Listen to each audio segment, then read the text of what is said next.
As much as ayaw ko talaga gawin yung mga ganyan. But if gusto mong bumenta, dapat catchy talaga yung mga linyahan mo.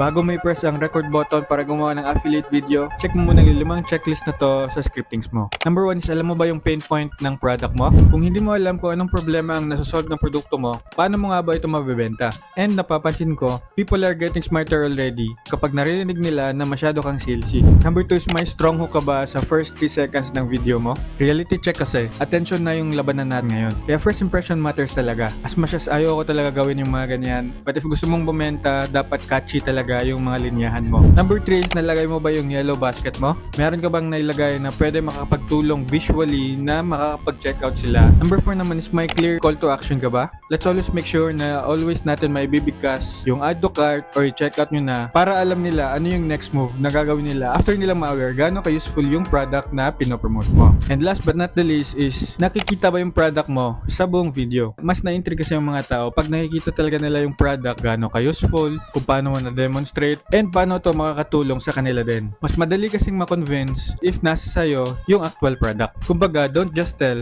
but show. So before mo i-push yung affiliate video mo, tingnan mo yung checklist na to para mas maging quality yung videos mo. But ikaw ba, let me know your thoughts dyan sa comment section so that I can see you tomorrow.